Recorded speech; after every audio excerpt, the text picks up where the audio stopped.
Hi everybody, it's Audrey. Thank you for joining me for day 2 of the Summer Scrapping video series.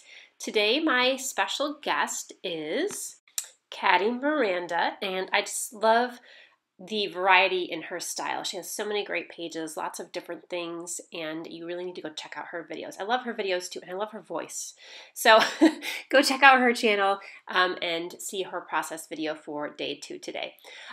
Okay, so I am working with some photos of my kiddos from last summer when we went strawberry picking. And this cut file is from actually the Click Kits store, and I have to tell you a little secret that I actually printed out these photos and cut this cut file a couple months ago, and I put it to the side, and I didn't forget about it, I just didn't come back to it. So I put it to the side. I wasn't in the mood at the time to do summary pages, but now I am. So I am going to add some watercolor to these strawberry shapes. And I just have a cheapy set of watercolors that I actually found in the clearance rack at Hobby Lobby a while back. And it has like different shades of reddish pink in it. So I'm first going through with a really light wash of kind of the pink color. So a really watered down brush. And by the way, I did not cut this from watercolor paper. I cut this from plain white cardstock, so it does warp a tiny bit, but it actually dries pretty flat. So anyway, I went over first with a light pink wash, and then I brought in some darker colors, and you see I actually brought in a red gelato too, because I really wanted a very bright red. It's very difficult to tell in this video, but it is a much brighter red. So and I'm just going, in different areas of the strawberries and kind of just doing a little variety of shades of this red. For the stems, I wanted to do, again, kind of like a range of hues of green.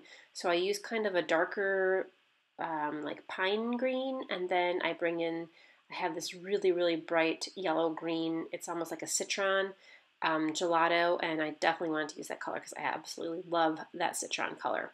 So I first go through with my dark. I probably should have gone through with my light first, but then I just take my gelato and go over some of the stems, and I really like how that looks. Every time I blot, though, with the paper towel, it takes off some of the color, so I am kind of going back over again and again and again until I get it just how I want it.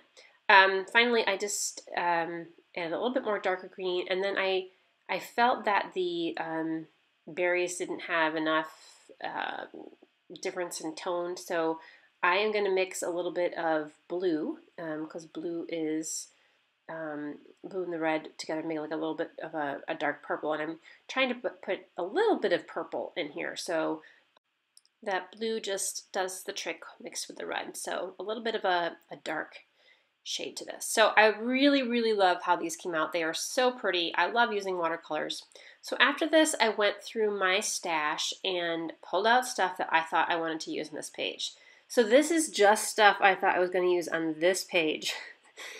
This is a sign I have way too much stuff, because almost all of this stuff had strawberries on it, and I had at least 3 different pattern papers from different collections that had strawberries on it.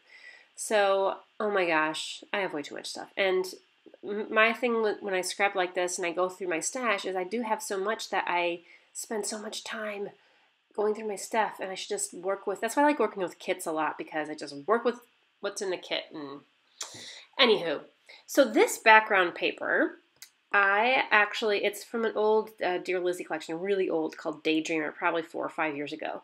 I did the mixed media on it, and I'm not going to show it to you because I don't actually end up using this background paper. The lines on the background paper were just too much for me, and I did kind of like a peachy, coral, yellowish background and with a little bit of pink in it, and I felt it just took away from the beautiful watercolor of the berries. So, and it kind of just got lost in the background. So I don't actually end up using this piece of paper for my background. I wish I had used this piece of paper and maybe done like a blue or something. Anyway, As you saw, I backed the insides of the berries there with kind of a navy blue paper. I wanted something that had a lot of contrast to make it look like the dark little seeds on the berry pieces. And now I'm just going through a couple things. I'm pulling in that citron color. I definitely knew I wanted to bring that color in because I had it in the leaves of the strawberries there. So I wanted to bring it in different ways. And that is some washi tape. It comes in like a little washi tape pad or packet from Simple Stories, one of their summer collections from last year. While I was looking for papers to put behind my photos, I picked one that had kind of like a white pattern with a blue design. I think that was October Afternoon. And then that green paper is from Pink Paisley, Citrus Bliss, and I absolutely love that color green, one of my favorite colors, kind of like that Kelly green. And I found some more citron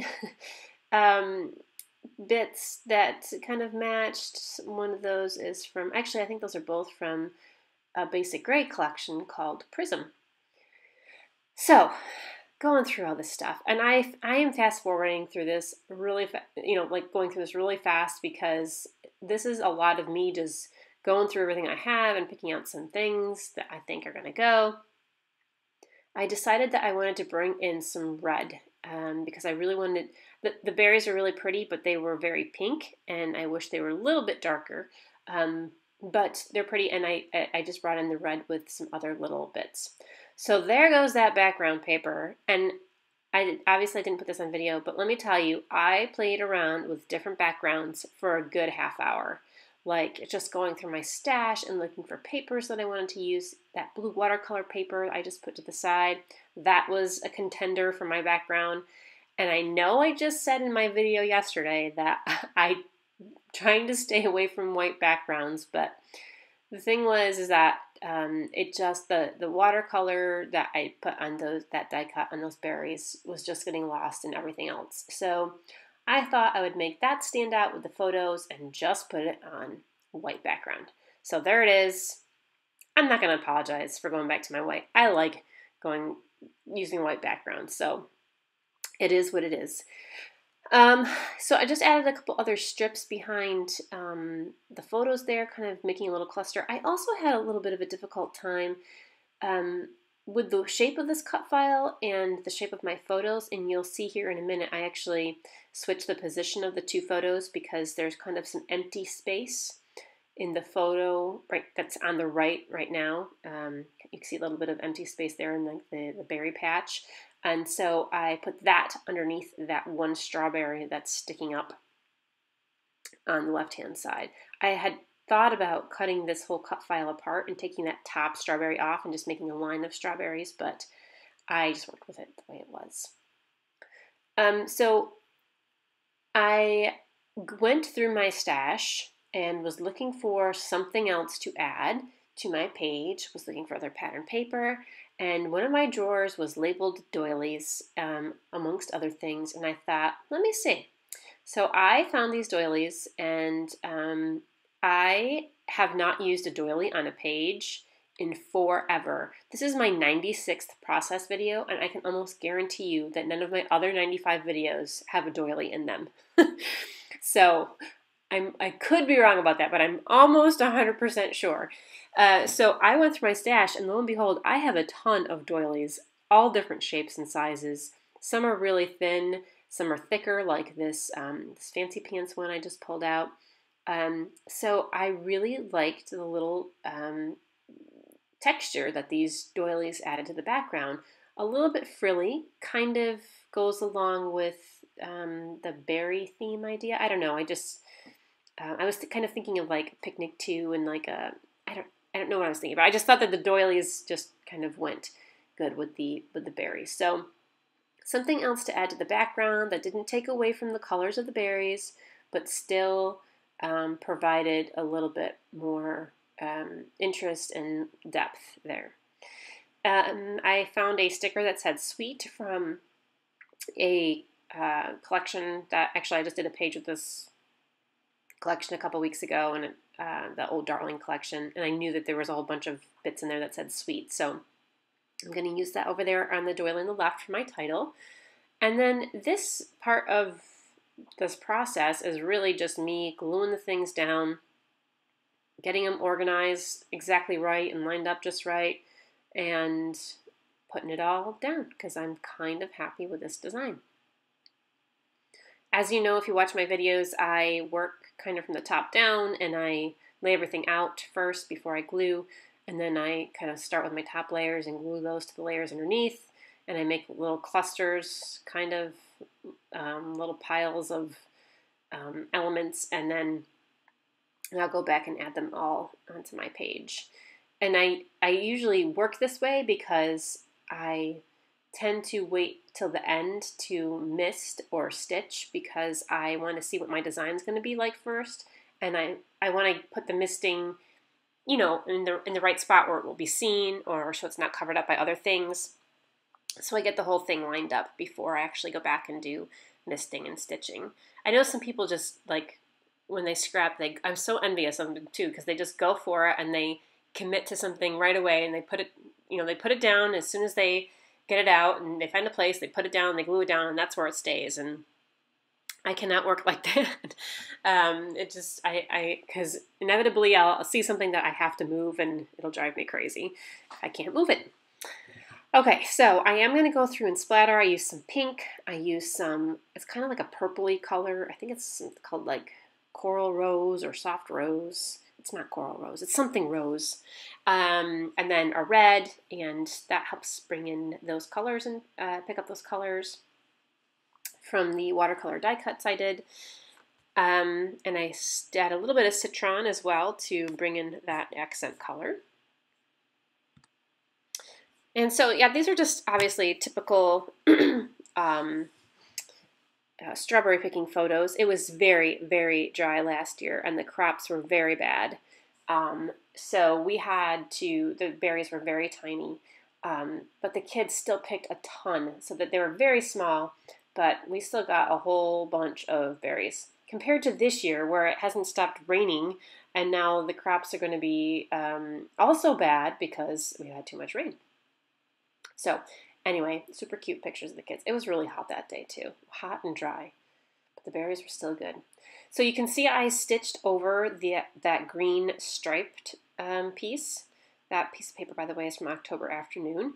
And I initially had those little strips of washi, the citron washi tape, going horizontally across the kind of aqua blue paper in the background, but I decided to add those washi strips vertically alongside of the green and white striped strip there. And then I stitched with some pink thread and some red thread. It's very difficult to tell the difference in the colors. Actually, even in person, it's very difficult to tell the difference between the pink and the red thread. But again, I just brought in a little bit of red. So for these strawberries, I've just added some craft foam to the back, and I'm going to kind of pop them off the page and then do the same thing. I don't know why this cut file cut the insides of these two strawberries out. I mean, I think it's designed that way, so maybe you're supposed to back that section with patterned paper or something. I don't know. I guess you could, the pink or reddish paper, but I just kind of like the way they all looked like that. It may have been neat to back them with patterned paper now that I think about it. But oh well, next time maybe. So you see I have a little red label sticker on the top of my photo over there to the right, and another little sticker kind of label that says June. That's from October Afternoon. That was perfect. And my red label sticker to the left is going to be where I add my journaling. And then I have a little red sticker that says So Good over to the lower right, underneath the berries over there. And that's going to complete my visual triangle of labels, red labels. And I had lots of different shades of red labels.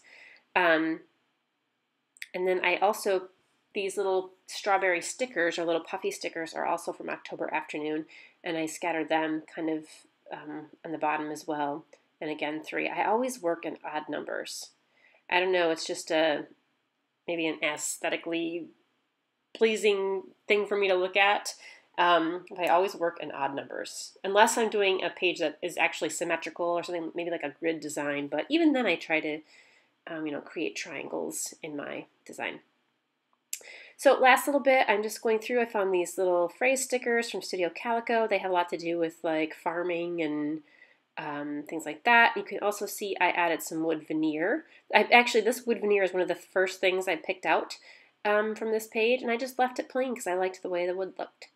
And that's about it. So after all that struggle, this is what it came out to be. I'm happy with the way that these colors ended up together, the greens and the pinks and that citron color, so just perfect for the theme.